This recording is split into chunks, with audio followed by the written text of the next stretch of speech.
On my first night in the cedar home I bought after 12 years of trauma shifts, my mother called, demanding I clear the master bedroom because my sister Lauren has a real family. My father added that 4 bedrooms for a single woman is selfish. Lauren texted 30 seconds later, truck at 10, don't make this awkward, just clear out. I looked down the hall at 2 prepared rooms and replied, 10 is perfect. Have you ever been told your hard work matters less because you didn't follow the traditional path? Drop your city and local time below. I set the phone down on the kitchen island without a sound. Anger wasn't loud this time. It was clinical. Through the open window, I listened to the steady rhythm of the Outer Banks tide. I thought about Patricia's cardigan voice. It was that soft, maternal cadence she used, specifically engineered to deliver devastating cruelty under the guise of deep concern. It was a calculated strategy, a psychological setup. If I pushed back against that gentle, soothing tone, I would immediately look unhinged and aggressive. She weaponized politeness, turning family duty into a trap of normalized cruelty. I had spent my entire adult life as the silent investor in their version of family, treating their affection as a premium subscription service where I continually footed the bill for zero return. I rubbed my eyes, trying to summon a shred of regret, but there was only absolute clarity. This wasn't an emotional breakdown. It was a finalized balance sheet. I tallied the cold financial reality of my current existence. I had just put $380,000 cash down on a $1,250,000 home. I was carrying the $7,400 monthly nut entirely alone. This sanctuary wasn't inherited wealth or the byproduct of a convenient marriage. It was the direct result of 12 years of grueling critical care contracts, working consecutive night shifts in the pediatric trauma unit, missing holidays while they attended their country club dinners. My family operated a communal narcissist's ledger, a meticulously kept book of debts where only my supposed liabilities were recorded, never my deposits. 8 years ago, Lauren had recklessly racked up $18,000 in high-interest credit card debt. She was drowning, crying on my living room couch, begging for a lifeline. I transferred the funds and paid it off in full to save her from immediate bankruptcy. Patricia and Gregory hosted an elegant dinner party a week later, taking public credit for bailing out their youngest daughter. They erased my financial contribution completely from the family narrative. I didn't cry then. I didn't ask why. I just sat quietly at the table and watched them accept the praise from their friends, fully realizing that my utility was my only recognized currency. They believed my new home, my coastal sanctuary, was simply an extension of their own assets. They genuinely assumed the equity I bled for was communal property, waiting to be redistributed to the golden daughter who had followed the approved script of marriage and motherhood. They weren't shocked by their own brazen entitlement. They would only be shocked when I stopped playing along. Love, in their eyes, was a binding contract, and they had just breached the final clause. I opened my laptop and began reviewing the legal documents I had gathered. There would be no emotional arguments tomorrow. There would only be precise accounting. The Outer Banks tide outside continued to roll in, cold, methodical, and inevitable. I felt exactly the same way. The ledger was finally closing. The invisible chains of the family workhorse are forged with compliments about your unwavering independence. They consistently call you strong, so they never have to actually support you. They reframe your forced hyper-independence as a natural character trait, rather than a desperate survival response to being completely abandoned. I deconstructed that toxic label years ago, tracing its absolute origin back to the darkest, most defining year of my life. In 2012, I was 27 years old, silently mourning a devastating personal pregnancy loss. While quietly drowning in my own grief, I meticulously prepared a spare room in my small apartment for my 15-year-old orphaned cousin, Sabrina. She had been born in 1997, left adrift when her parents passed, and I was the sole relative willing to take her in. Patricia couldn't allow that transaction to occur. Control was her primary asset, and a newly formed household outside her jurisdiction was a direct threat to her social capital. She filed a formally signed letter with the state, officially labeling me emotionally unstable due to my recent miscarriage. That single, calculated piece of paper cast Sabrina directly into the state foster care system. Patricia exiled a vulnerable teenager simply to maintain her monopoly on family authority. I survived the betrayal. Sabrina did not. She passed away in late 2025 at the age of 28, broken by a system she never should have been forced to navigate. My decisive retaliation began quietly in January 2026. I was mid-shift in the pediatric trauma unit when a 5-year-old boy named Lucas was rushed in with acute asthma, brought in by a county social worker. He was terrified, struggling for every breath, accompanied by his fiercely protective 8-year-old sister, Maya. She had been born in 2018, and the clinical way she shielded her brother mirrored a defense mechanism I knew far too well. When I pulled up the intake chart and reviewed the attached birth certificates in their state file, my blood ran ice cold. Their mother was explicitly listed as Sabrina Reed. I didn't panic. I didn't break down in the middle of the emergency room. I simply looked at those two children, the true and rightful heirs to whatever legacy this family had left, and my operating parameters permanently shifted. This wasn't a tragedy to mourn. It was a strategic mission to execute. I stepped out of the trauma bay, walked directly to my private office, and formally reported the kinship link to Child Protective Services. Working with my attorney, I immediately secured an emergency kinship guardianship order, leveraging my medical credentials to keep them out of the state system while initiating formal legal adoption proceedings. Patricia and Gregory had spent their entire lives curating an image of the perfect, loving family while discarding their own blood. They had stolen Sabrina's future to punish my independence. Now, her children were sleeping under my roof, safely out of their reach. I was going to secure their forever sanctuary, and I was going to use my family's own blind arrogance as the precise weapon that finally dismantled them. The strong one wasn't just surviving anymore. The strong one was building an impenetrable fortress, and I was preparing to lock the gates. For weeks, I operated with cold, mechanical precision, navigating the rigorous state home evaluation process under the direct scrutiny of Evelyn Vance, a senior county kinship evaluator. Evelyn was an objective official witness, a seasoned professional who dealt exclusively in verifiable facts, figures, and safe environments. I didn't try to charm her with emotional appeals. I simply handed over a flawless, undeniable portfolio. I submitted full, unredacted financial audits, definitively proving my absolute capability to carry the $1,250,000 property and comfortably provide for the children. More importantly, I preemptively and transparently disclosed Patricia's fabricated 2012 smear letter. I handed Evelyn the very document my mother had weaponized to destroy Sabrina's life, neutralizing it completely by owning the historical narrative and proving my current, verified psychological stability. While the legal framework was being aggressively secured, I transformed the 2 extra bedrooms from empty, echoing spaces into highly personalized sanctuaries. I installed a rotating immersive star projector for 5-year-old Lucas, painting the walls a calming, therapeutic midnight blue. For Maya, I contracted a custom reading window bench, lined with thick, heavy cushions directly overlooking the Atlantic Ocean. Gaining a traumatized 8-year-old's trust requires calculated patience, not emotional pressure. I systematically earned hers using grandmother Eleanor's weathered legacy lighthouse book, reading the worn pages to her in quiet, steady tones until the rigid, defensive tension finally left her small shoulders. They were actively healing, and I was relentlessly securing the perimeter. The flawless illusion of my surrender was a crucial component to the operational plan. When my sister Lauren stopped by, completely unannounced during the final phase of my renovations, treating my purchased property like an inherited communal asset, I remained entirely detached. She walked boldly through my hallways with a metal tape measure, casually calculating the dimensions of the master suite for her own bedroom furniture. She didn't ask how I felt. She didn't bother to inquire where I would sleep. She simply measured the exact square footage of my 12 years of hard work and claimed it for herself. I stood in the hallway doorway, my facial expression perfectly blank, and watched her inventory my assets. I didn't argue. I didn't raise my voice to defend my territory. I let her deeply believe her entitlement was a valid, unquestionable currency. I knew Evelyn's final mandatory state home inspection was permanently locked into the official calendar for exactly 10 o'clock in the morning on Thursday.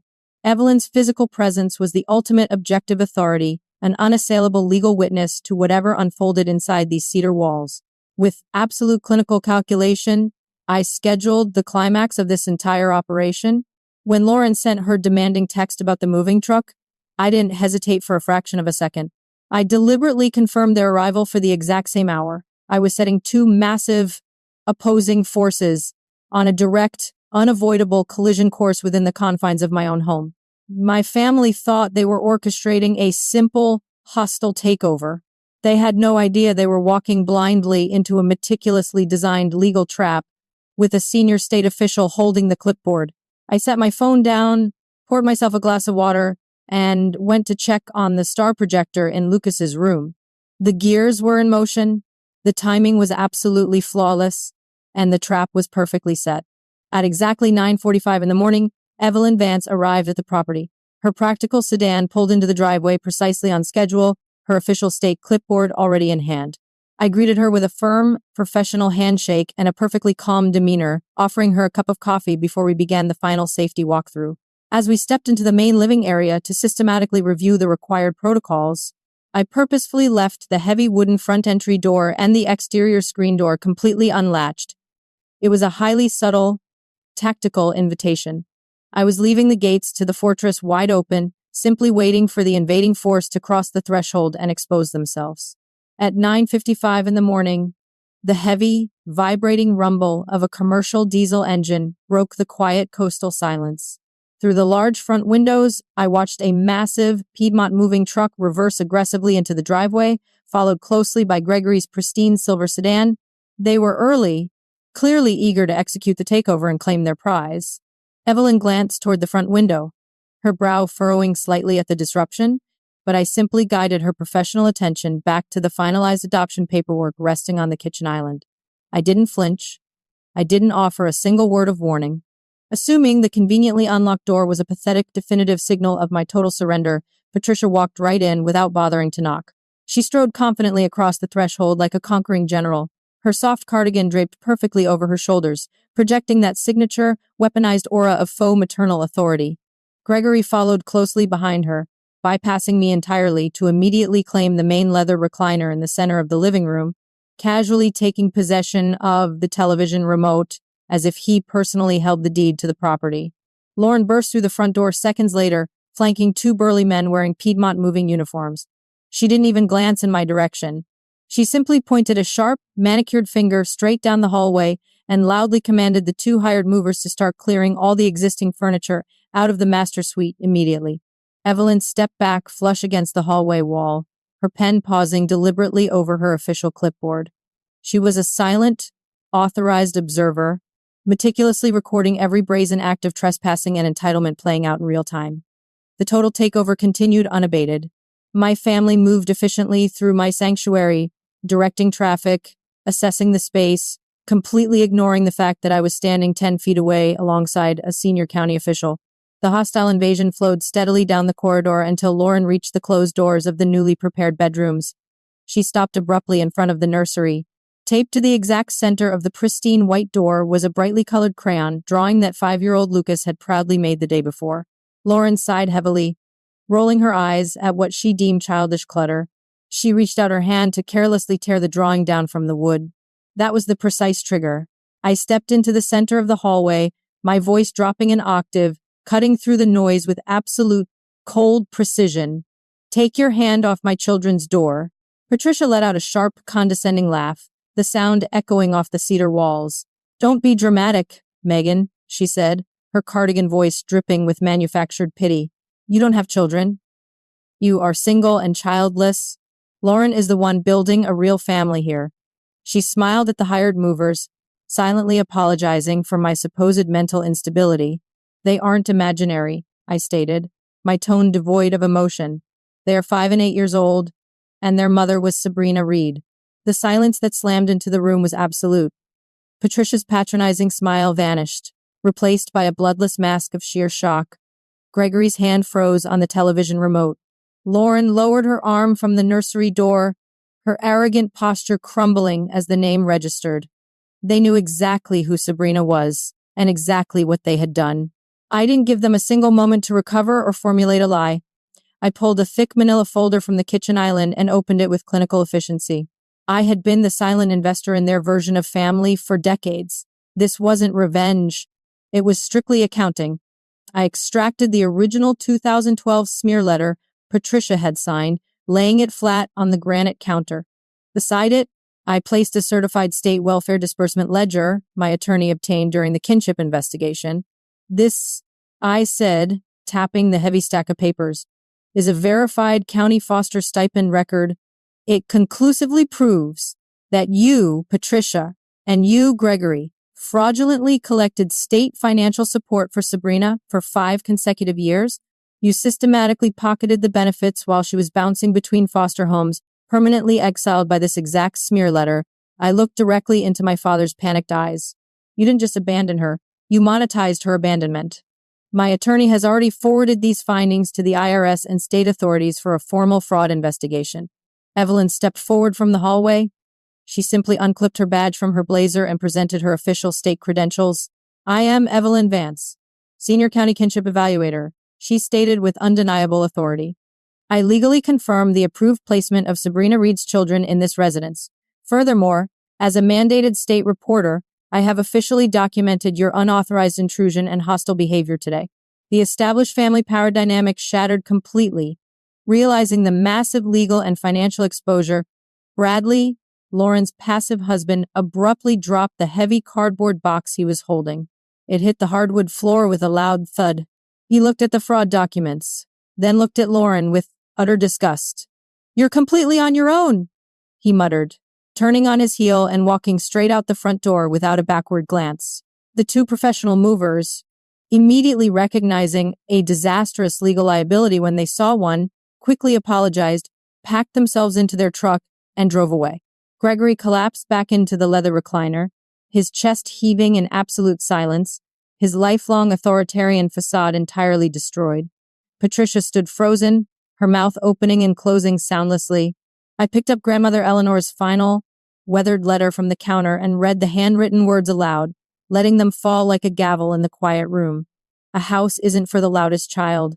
It is for the one who comes back. I didn't raise my voice when I delivered the final, uncompromising directive. I simply pointed toward the open front door and ordered my silent, broken family out into the bright driveway, forcing them to retreat in full, humiliating view of the neighborhood witnesses who were outside enjoying the morning.